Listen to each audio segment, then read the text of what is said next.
Hoje em dia é muito comum que a cena mais esperada de um anime seja aquela em que o protagonista deixa todo o seu ódio pelo inimigo explodir. Com isso ele ganha algum tipo de power-up ou transformação que faz ele limpar o chão com o vilão e humilha completamente o inimigo. E essa geralmente é a cena mais aguardada dos animes que estão lançando, principalmente porque com o advento da internet, a surpresa de uma transformação não existe mais, já que as cenas do mangá circulam livremente por aí. Mas em um passado não muito distante, conhecido como anos 90, isso não era tão comum assim. Para você receber um spoiler e ficar sabendo que o protagonista vai ganhar algum tipo de transformação era muito mais difícil, já que o acesso a mangás no Brasil e as cenas do episódio futuro eram totalmente restritas pela exibição em televisão. Porém, também foi nessa época em que surgiu a mais emblemática e memorável transformação dos animes, o lendário Super Saiyajin de Dragon Ball.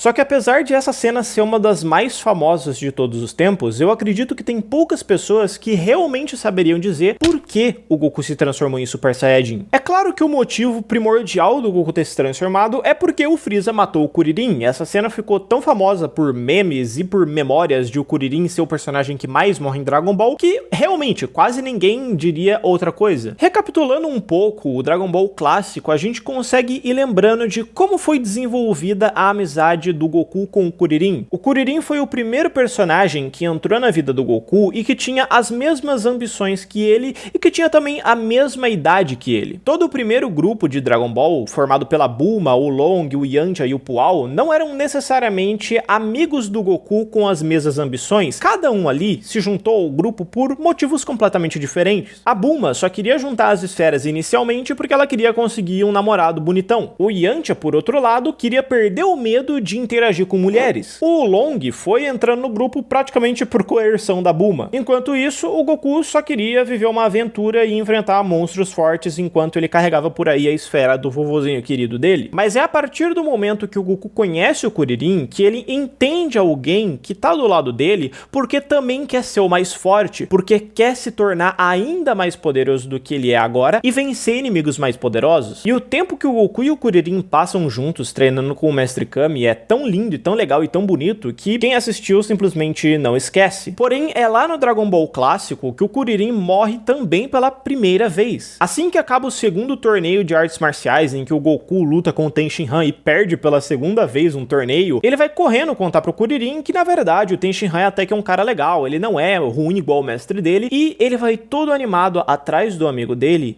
E é então que ele descobre que o Kuririn foi morto pelo Tamborin, um dos filhos do Piccolo Daimao. Acontece que conversa vai, conversa vem, e o Kuririn consegue ser revivido com as esferas do dragão. Só que até então, antes de Dragon Ball virar várzea, a gente tem que lembrar que reviver uma pessoa era um ato muito sério, porque todo mundo só podia ser revivido uma única vez. E parando para lembrar que o mangá de Dragon Ball não faz uma separação entre a fase clássica, que é desde que o Goku conhece a Bulma até o momento em que ele derrota o Piccolo, com o Dragon Ball Z, a partir do momento que ele conhece o Raditz e descobre que ele na verdade é um Saiyajin, a gente começa a perceber que existe um fio da meada, que existe uma continuidade dessa história de uma maneira mais direta no mangá do que no anime. E é por isso que muitas pessoas se esquecem desse fato. Até então o Goku já tinha se esforçado muito para ir para Namekusei, justamente para reviver os amigos dele que tinham morrido na Terra e já tinham sido ressuscitados pelas esferas originais. Além, é claro, de já ter visto também o Vegeta se sacrificando e contando toda a história da raça deles pro Goku, ele também viu o Piccolo sendo completamente ferido e destroçado pelos ataques do Freeza, e ele também viu o Freeza ameaçando matar o Gohan, destruir o planeta dos Namekusei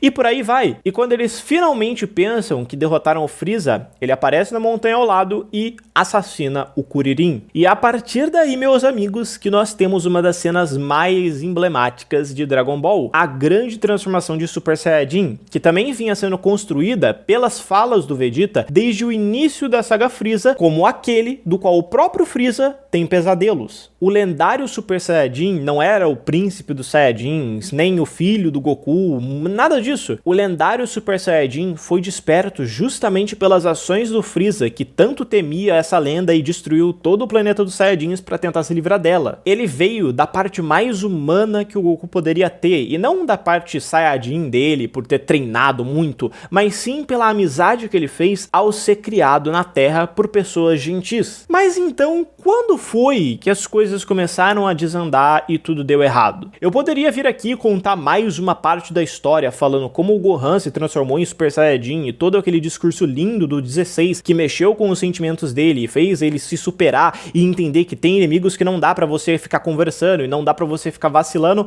mas não, eu não vou falar sobre isso. A verdade é que o Super Saiyajin e as transformações em Dragon Ball começaram a dar errado a partir do momento em que elas foram banalizadas pelo Goten e o Trunks na saga Buu. A partir dali, aqueles personagens não tiveram que passar por nenhum treinamento árduo ou algum tipo de trauma, como o próprio Goku, o Vegeta, o Gohan, o Trunks. Eles simplesmente nasceram com a genética na vantagem e a partir daí conseguiram se transformar em Super Saiyajin só porque eles querem. A gente pula alguns anos e a gente chega finalmente no filme Batalha dos Deuses, que foi o pontapé inicial para toda essa renca de volta do Dragon Ball em Dragon Ball Super e Ressurreição de Freeza e Dragon Ball Super Super Hero. Foi esse filme que estabeleceu que apenas o Super Saiyajin comum já não seria mais o suficiente para os personagens continuarem a lutar contra possíveis ameaças. E eu vou confessar que eu também não sou um grande fã da maneira como o Deus Super Saiyajin é introduzido. É aquele tipo de coisa que é construída a posteriori de uma obra já tá pronta e que você tem que dar uma volta inteira para explicar por que personagem tal, que parecia saber de tudo a respeito dos Saiyajins até então,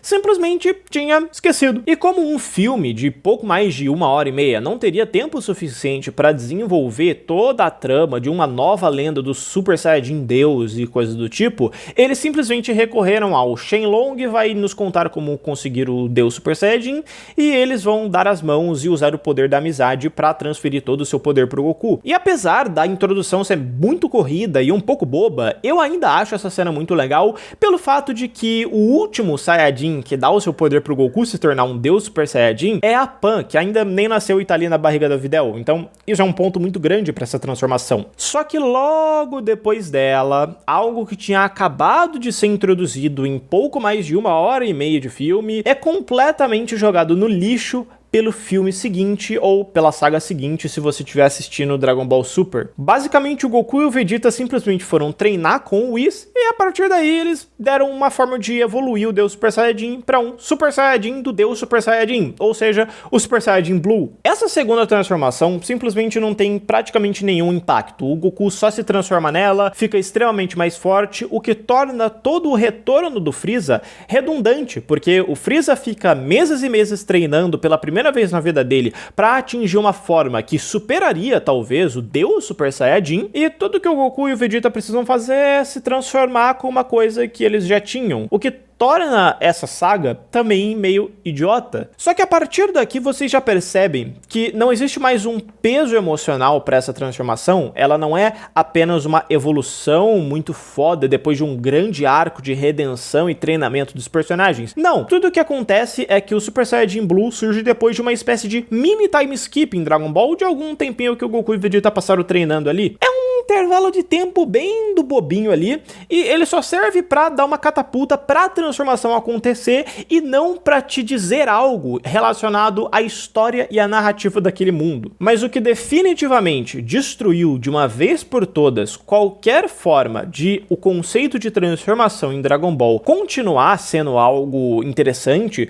foi o torneio dos dois universos. Foi a partir desse momento em que a transformação de Super Saiyajin já não era mais ligada apenas ao poder e ao treinamento do indivíduo, do Saiyajin em questão, ou a um momento de fúria que ele teve, um grande trauma que ele adquiriu. Não, a partir daqui não é também só a genética também, é literalmente qualquer um pode se transformar em Super Saiyajin, simplesmente concentrando a porra da energia nas costas. Mano, é sério. Isso daqui é uma das coisas que mais me tirou do sério, porque ao longo de toda a saga Frieza, nós temos uma grande construção de que o Super Saiyajin é uma lenda que nasce há não sei quantos anos de não sei quantos anos, e poucas pessoas, poucos Saiyajins têm acesso a essa forma, que é quase como se fosse uma espécie de escolhido, sem ser exatamente um escolhido de uma profecia, mas é uma lenda. Nós também temos todo o peso dramático que é construído pela suposta morte definitiva do melhor amigo do Goku, que estava sendo construído narrativamente com ele como o principal rival dele da infância, desde literalmente o segundo, ou talvez se você considerar ali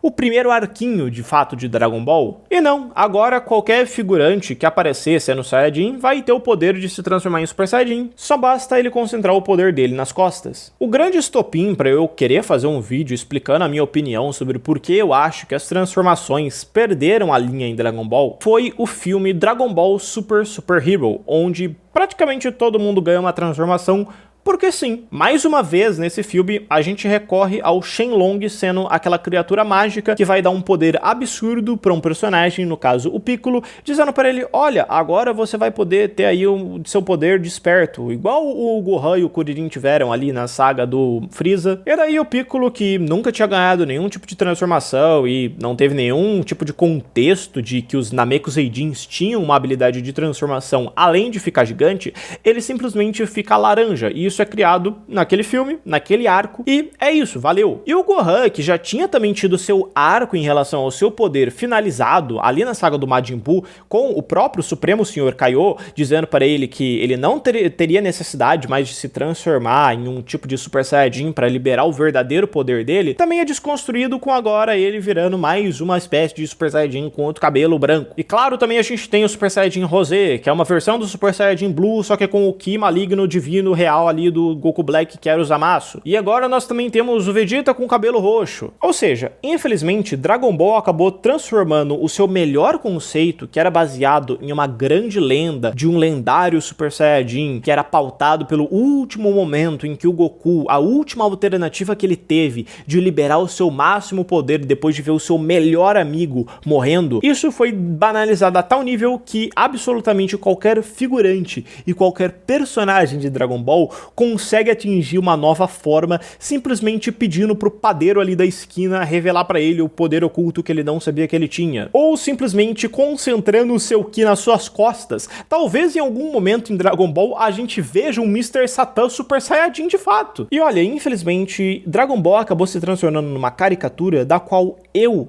infelizmente, não consigo mais comprar. Por mais que eu ache bonito e divertido ver as formas coloridas e aquele monte de aura e aquelas músicas muito fodas, eu ainda fico triste de que Dragon Ball simplesmente não acabou quando ele já deveria ter acabado. Quando eu era criança, eu sempre queria que Dragon Ball fosse tipo One Piece, em que você tem arcos e inimigos infinitos surgindo o tempo todo, só que depois de ver que uma franquia, ela não é uma coisa mágica criada por uma máquina de fazer episódios, mas sim um produto real, uma história que um ser humano criou, eu percebo que tirar leite de pedra de uma franquia que já teve todos os seus arcos de personagens esgotados só transformou ela em um caça-níquel tão interessante quanto Call of Duty para os videogames, ou um FIFA nos videogames. É claro que você sempre vai ter um conceito ou uma coisa legal que vai te entreter enquanto você tá jogando, mas depois de um certo tempo você para e pensa, não precisava ter esse jogo todo ano, com tão pouco conteúdo novo realmente, que não seja reciclado, pra te dar uma nostalgia, pra ter um showzinho de luzes ali na tela, sabe? E infelizmente eu sinto que Dragon Ball acabou se transformando nessa caricatura dele próprio. Mas então, você que ainda gosta pra caralho de Dragon Ball e que não vê problema nenhum nisso tudo, me conta o que você acha sobre tudo isso que eu falei aí nos comentários, porque eu vou estar muito curioso pra ver uma conversa saudável de pessoas só discutindo sobre os desenhinhos que a gente assistia quando a gente era criança e que a gente ainda tanto ama, mesmo depois de adulto, porque uma coisa não tem nada a ver com a outra.